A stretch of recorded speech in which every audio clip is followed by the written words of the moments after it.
오늘 우리에게 주신 하나님의 말씀은 요한계시록 11장 1절, 2절의 말씀입니다.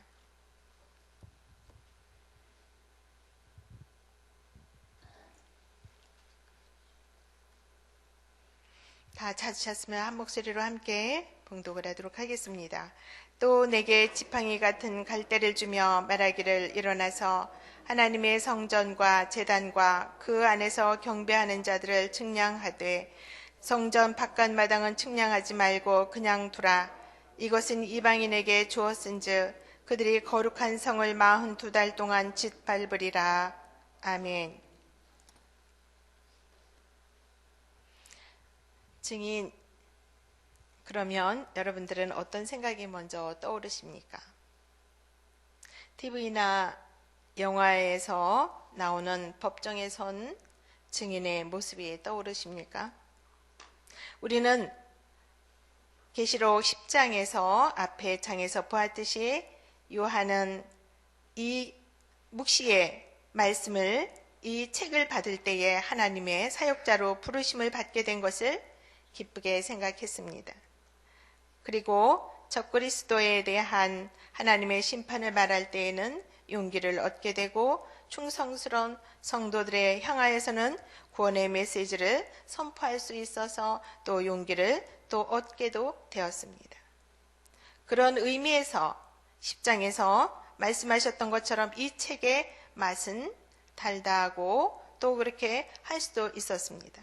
그러나 오늘 여기서 뒤에서 말씀하시는 비그리스도인이나 적그리스도인에게 경고의 또 심판의 메시지를 선포해야 한다는 것은 공포와 또 피해가 따르기 때문에 결코 쉬운 것이 아닌 것을 말씀을 합니다.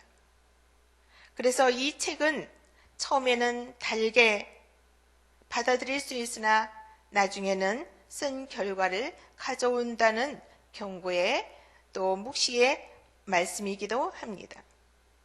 더욱이 종말의 때에 예수님이 재림하는 때에는 어떠한 사람들은 기쁨과 축복이 되기도 하지만 어떤 사람들에게는 공포와 저주가 된다고 1장 7절에서 말을 하셨습니다. 그러면서 오늘 두 증인에 대해서 나오는데 두 증인의 역할에 대해서 이제 앞으로 말씀을 하게 될 겁니다. 두 증인의 이야기는 10장에서 계속되어지고 여섯째 나팔과 일곱째 나팔 사이에 그 사이에 잠깐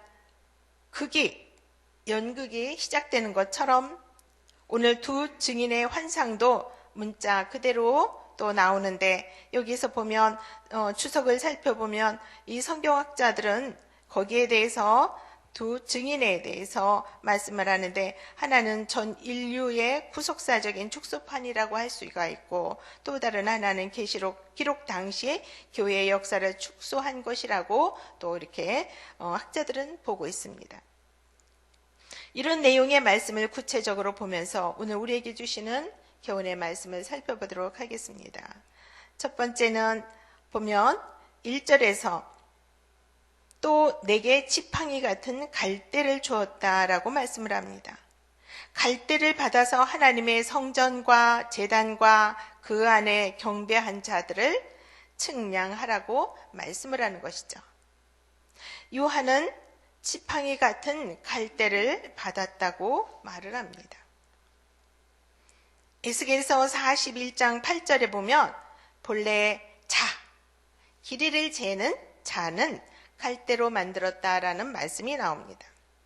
그런데 이 갈대 자를 누구에게서 받았다고 하는 말씀은 오늘 본문에서 보면 나와 있지 않습니다. 다만 우리는 10장 9절 11절을 볼 때에 천사라고 생각할 수도 있고 하나님의 심부름을 하는 천사로 또 볼 수가 있다고 그렇게 말할 수가 있는 것이죠.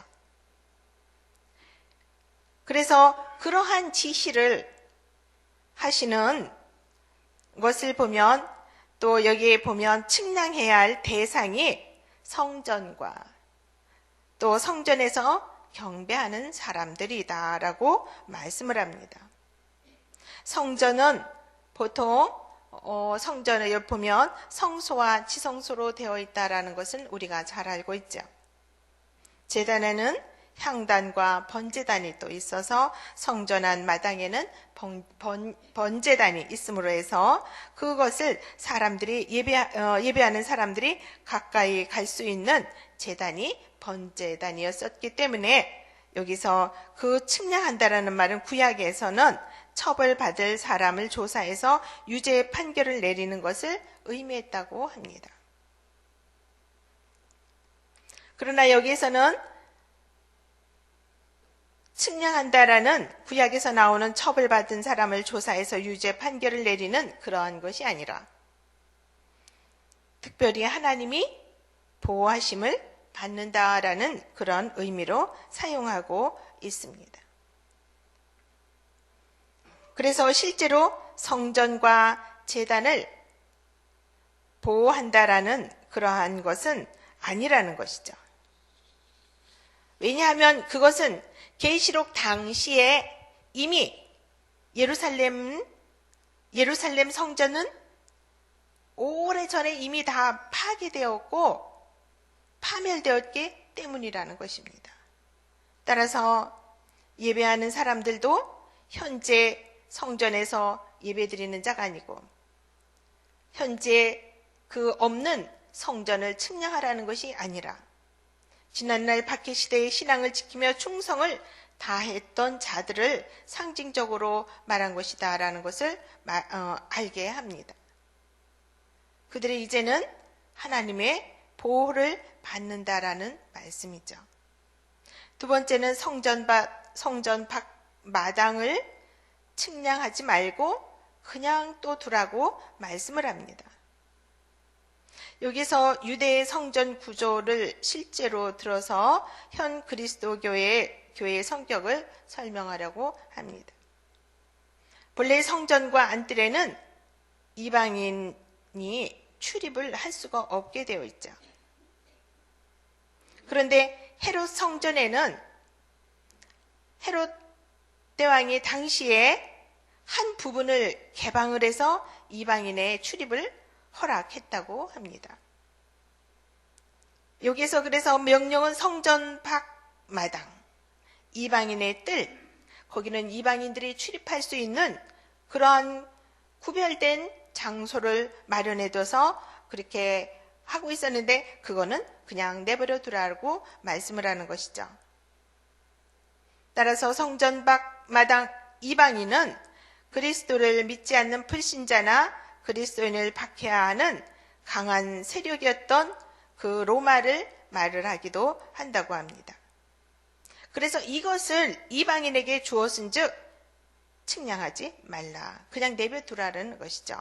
하나님의 보호 밖으로 쫓겨났기 때문에 하나님의 보호 아래에 있지 않기 때문에 그냥 놔두라는 것이죠. 하나님의 버림을 받도록 내버려두라는 말씀입니다.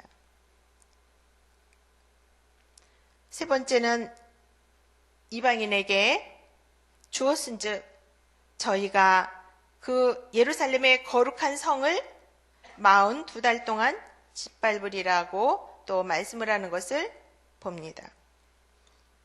실제로 에스겔 시대에 이방인에게 성전이 유린을 당했었습니다. 계시록 당시에도 보면 그리스도교에 대한 로마의 박해, 학정이 대단했다고 말합니다.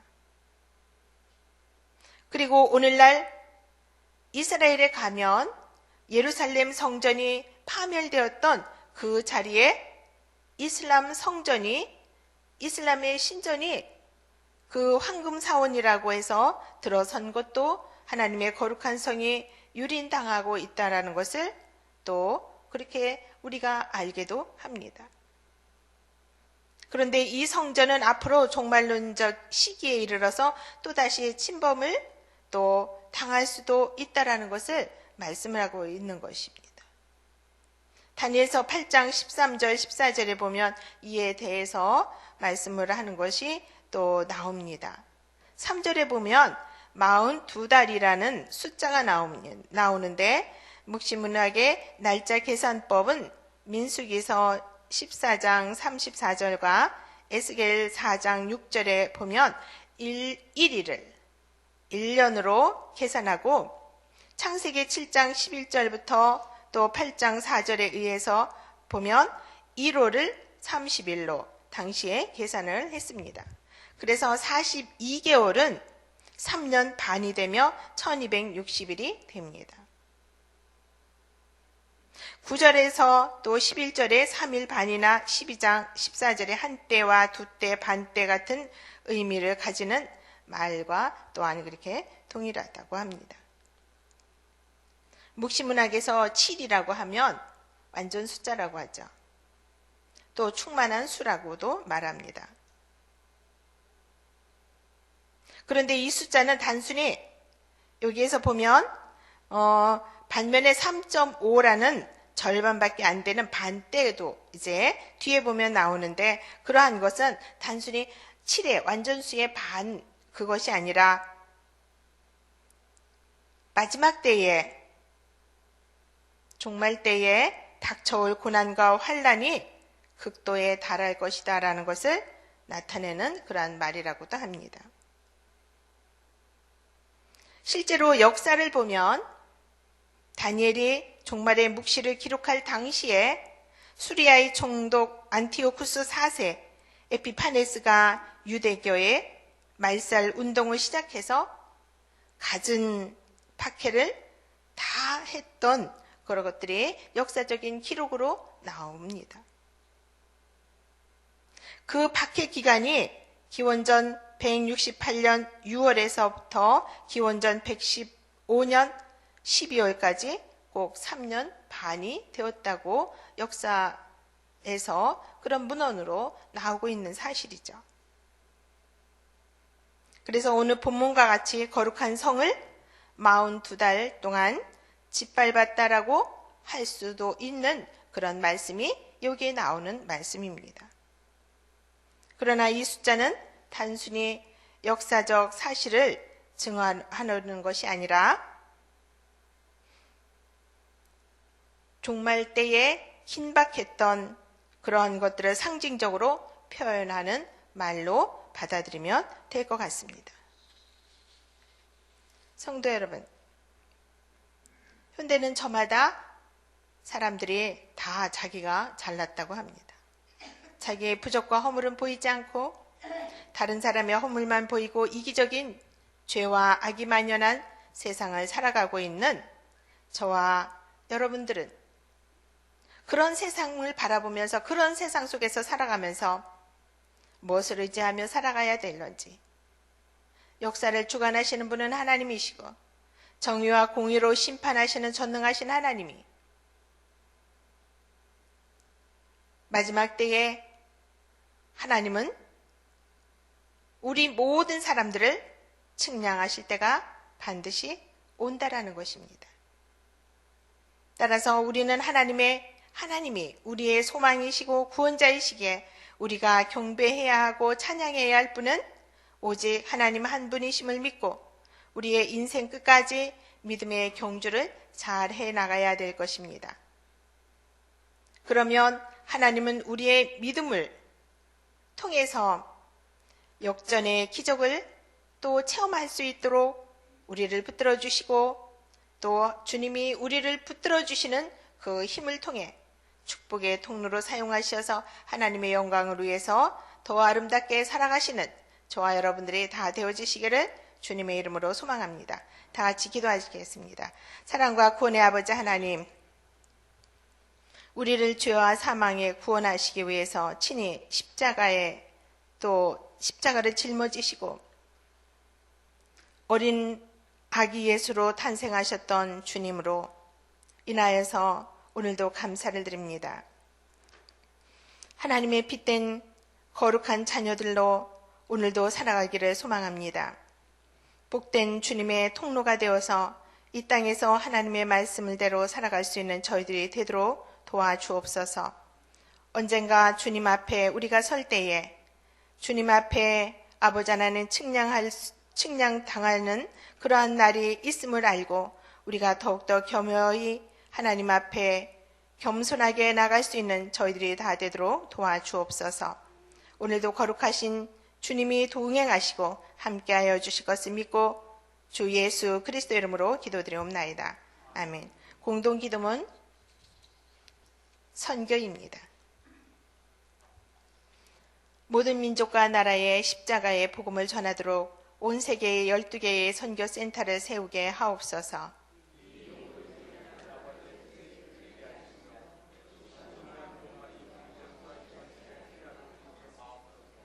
성경에 기록된 약속대로 주님께서 다시 오실 때까지 이 아름다운 발걸음이 강물처럼 들불처럼 이어지게 하시고 주님 뜻이면 어디든 순종하며 나가는 선교 공동체이게 하옵소서.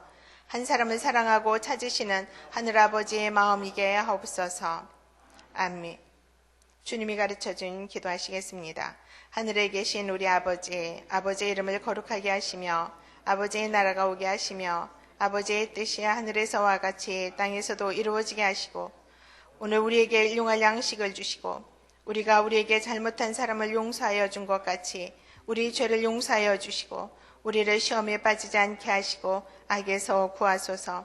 나라와 권능과 영광이 영원히 아버지의 것입니다. 아멘. 몇 가지 기도 제목을 놓고 함께 기도하시겠습니다. 지금 들은 말씀이 내 삶으로 이어지게 하옵소서. 주일 들은 말씀을 묵상하며 한 주간 살아가게 하시고 삶에서 큰 은혜를 체험하게 하소서. VIP로 초청되어 오신 새 가족들이 잘 정착하게 하시고 믿음으로 자라게 하소서. 담임 목사님 건강하게 하시고 연말 진행되는 사무총회 연말 사역에 은혜를 더하여 주소서. 대림절 기간을 말씀을 묵상하며 평화의 왕으로 오신 주님을 묵상하게 하소서. 새롭게 내년에 세워질 교구, 기관, 부서의 임원들에게 지혜와 은혜를 부어주소서. 성도들의 가정과 자녀, 사업장, 수험생을 축복하시고 은혜로 인도하여 주소서. 이런 기도 제목을 가지고 기도하신 후에 각자 가지고 나오신 기도 제목을 기도하시고 삶의 자리로 돌아가시도록 하겠습니다. 다 같이 기도하시겠습니다. 사랑과 구원의 아버지 하나님,